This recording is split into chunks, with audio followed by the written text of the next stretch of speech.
Assalamualaikum warahmatullahi wabarakatuh. Kembali dengan Pak Robi di pembelajaran ekonomi kelas 11. Kali ini kita akan berdiskusi dan membahas tentang APBN, yaitu Anggaran Pendapatan Belanja Negara.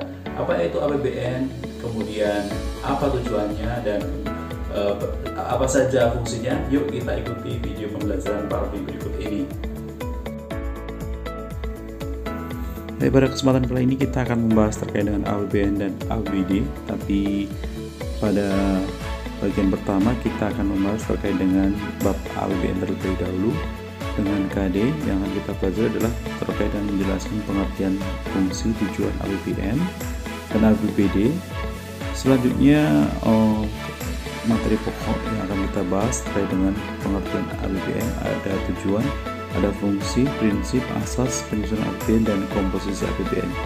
Nah, ini akan kita bahas menjadi dua part, yang poin 7 dan 8 akan dilanjutkan pada video selanjutnya. Nah, sekalian, sebelum kita membahas terkait dengan APBN, maka mari kita simak video berikut ini. Pemerintah dan DPR RI pada 29 September 2020 telah mengesahkan Undang-Undang Anggaran Pendapatan dan Belanja atau APBN tahun 2021. UU APBN 2021 merupakan dasar pelaksanaan APBN di tahun 2021 mendatang. APBN 2021 dilakukan tentunya dengan memperhatikan kondisi ekonomi di 2021. Dengan masih berjalannya penyebaran COVID-19 hingga tahun 2021, maka kondisi tahun 2021 diprediksikan akan tetap diliputi ketidakpastian yang perlu dikelola dengan hati-hati. Meskipun terdapat ketidakpastian, lembaga internasional seperti OECD, IMF, Bank Dunia, Asian Development Bank memprediksi akan terjadi pemulihan ekonomi secara global.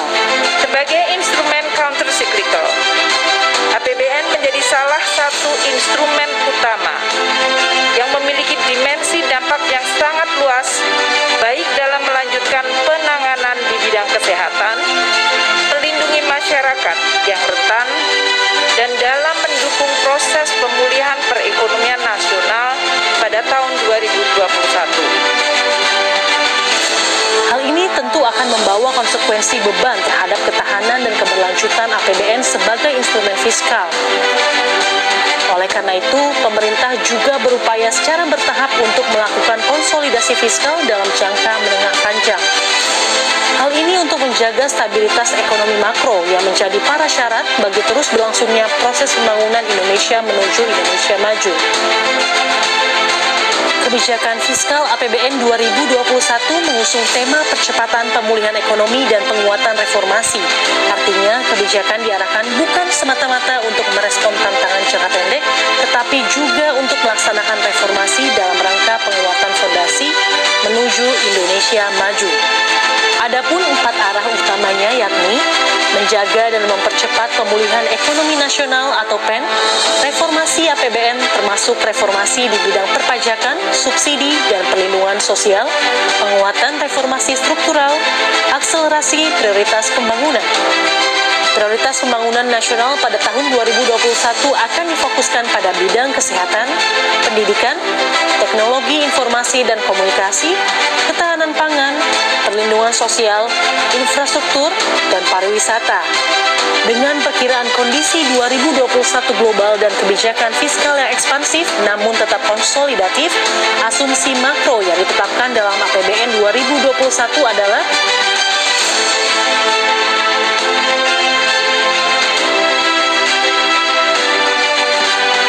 pendapatan negara pada 2021 ditargetkan sebesar Rp1.743,6 triliun, sedangkan belanja negara 2021 ditargetkan sebesar Rp2.750 triliun.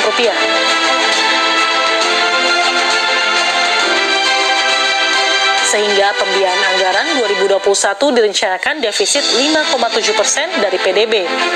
Tingkat defisit akan terus dijaga dan dikelola secara hati-hati serta digunakan secara produktif. Penanganan COVID-19 dan dampak sosial ekonomi tidak hanya menjadi beban instrumen kebijakan fiskal sendiri, namun dilakukan bersama dan berkoordinasi dengan kebijakan moneter serta kebijakan struktural lain termasuk kebijakan sektor keuangan. Pemerintah akan terus menjaga kebijakan fiskal yang kredibel dan akuntabel dengan arah pertumbuhan ekonomi berkelanjutan, serta senantiasa mengendalikan risiko dan menjaga keberlanjutan fiskal jangka menengah dan panjang.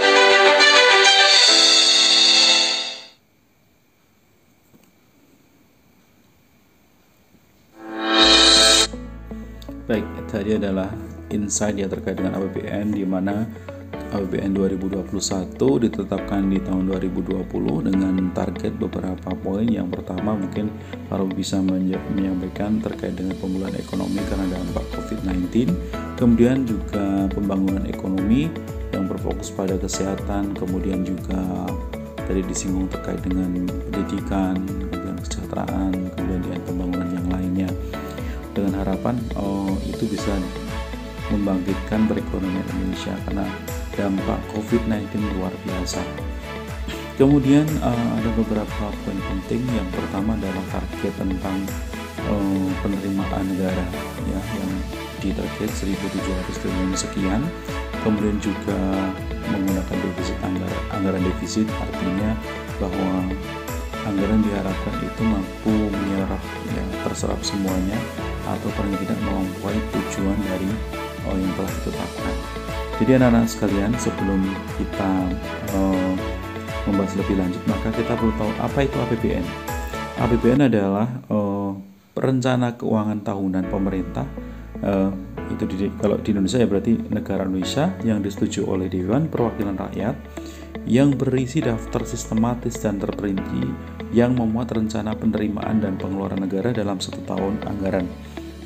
Jadi perubahan APBN dan pertanggungjawaban APBN setiap tahun ditetapkan dengan undang-undang. Jadi intinya adalah di sana ada rencana anggaran yang memuat terkait dengan penerimaan dan pengeluaran. Kemudian tujuan APBN ditetapkan sebagai pedoman penerimaan dan pengeluaran negara dalam melaksanakan tugas kenegaraan untuk meningkatkan produksi, memberi kesempatan kerja, dan menumbuhkan perekonomian untuk mencapai kemakmuran masyarakat. Kemudian fungsi APBN, kalau di sini Pak Romi bisa singkat dengan singkatan OPADISTA. O itu berasal dari otorisasi, bahwa fungsi APBN adalah sebagai pedoman dalam pelaksanaan pendapatan dan belanja negara. Kemudian P, perencanaan, yaitu anggaran negara dapat menjadi pedoman bagi negara untuk merencanakan kegiatan pada tahun tersebut. Kemudian ada fungsi pengawasan, yaitu anggaran negara harus menjadi pedoman untuk menilai apakah kegiatan penyelenggaraan pemerintah negara sesuai dengan ketentuan yang telah ditetapkan. Kemudian adalah fungsi alokasi, berarti bahwa anggaran negara harus diarahkan untuk mengurangi pengangguran dan pemborosan sumber daya serta meningkatkan efisiensi dan efektivitas ekonomi. Kemudian selanjutnya adalah distribusi pendapatan. Kebijakan anggaran negara harus memperhatikan rasa keadilan dan kepatutan dan stabilitas ekonomi. Anggaran pemerintah menjadi alat untuk memelihara dan mengupayakan keseimbangan fundamental perekonomian. Jadi sebagaimana kita tahu adalah anggaran juga salah satu kebijakan fiskalnya, termasuk kebijakan fiskal ya, itu terkait dengan pengelolaan pengeluaran ya, mengatur pengeluaran pemerintah ya, jadi termasuk dalam bagian-bagian untuk digunakan sebagai instrumen dalam kebijakan fiskal. Anak-anak sekalian, kemudian peran APBN. Peran APBN di negara-negara sedang berkembang adalah sebagai alat untuk memobilisasi dana investasi dan bukannya sebagai alat untuk mencapai sasaran stabilitas jangka pendek. Oleh karena itu, besarnya tabungan pemerintah pada suatu tahun sering dianggap sebagai ukuran berhasilnya kebijakan fiskal. Baik pengeluaran maupun penerimaan pemerintah mempunyai pengaruh atas pendapatan nasional. Pengeluaran pemerintah dapat memperbesar pendapatan nasional, tetapi penerimaan pemerintah dapat mengurangi pendapatan nasional. Kemudian selanjutnya adalah prinsip penyusunan APBN. Itu ada beberapa prinsip. Yang pertama adalah prinsip anggaran berimbang, yaitu sisi penerimaan sama dengan sisi pengeluaran. Defisit anggaran ditutup bukan dengan mencetak uang baru, melainkan dengan pinjaman luar negeri. Prinsip yang kedua adalah prinsip dinamis. Anggaran dinamis absolut dan anggaran dinamis relatif, jadi dibagi menjadi dua. Anggaran dinamis absolut artinya adalah peningkatan jumlah tabungan pemerintah dari tahun ke tahun sehingga kemampuan menggali sumber daya dalam negeri bagi pembiayaan pembangunan dapat tercapai. Anggaran dinamis relatif yaitu semakin kecilnya persentase ketergantungan pembiayaan terhadap pinjaman luar negeri. Prinsip yang berikutnya adalah prinsip fungsional, yaitu pinjaman luar negeri hanya untuk pembiayaan pengeluaran pembangunan, bukan untuk pembiayaan pengeluaran rutin. Semakin dinamis anggaran dalam pengertian relatif, semakin baik tingkat fungsionalitas terhadap pinjaman luar negeri. Asas penyusunan APBN itu terbagi menjadi beberapa. Yang pertama adalah asas kemandirian, artinya pembiayaan negara didasarkan atas kemampuan negara, sedangkan pinjaman luar negeri hanya sebagai pelengkap. Yang kedua adalah asas penghematan atau peningkatan efisiensi dan produktivitas. Yang ketiga adalah asas penajaman prioritas pembangunan, artinya mengutamakan pembiayaan yang lebih bermanfaat. Selanjutnya komposisi APBN, yaitu ada beberapa. Yang pertama adalah pendapatan dan hibah, yaitu penerimaan pajak. Kalau pendapatan itu dari penerimaan pajak, penerimaan bukan pajak. Kemudian kalau belanja daerah itu dari digunakan untuk dana perimbangan, dana bagi hasil, dana alokasi umum, dana alokasi khusus, dana otonomi khusus, dan dana penyesuaian. Nanti untuk pengertian dari berbagai belanja daerah nanti bisa didiskusikan pada forum diskusi kelas. Selanjutnya, sumber penerimaan negara dan jenis pengeluaran negara. Kalau kita lihat sumber penerimaan negara itu ada beberapa. Yang pertama adalah pendapatan dalam negeri, yaitu dari penerimaan pajak, pendapatan pajak perdagangan internasional, penerimaan negara bukan pajak, dan yang berasal dari penerimaan sumber daya alam. Kemudian pendapatan bagian laba BUMN, penerimaan negara bukan pajak PNBP lainnya, dan pendapatan badan layanan umum. Kemudian penerimaan hibah. Selanjutnya, jenis belanja negara atau pengeluaran negara bisa berupa belanja pemerintah pusat, transfer ke daerah dan desa, kemudian juga ada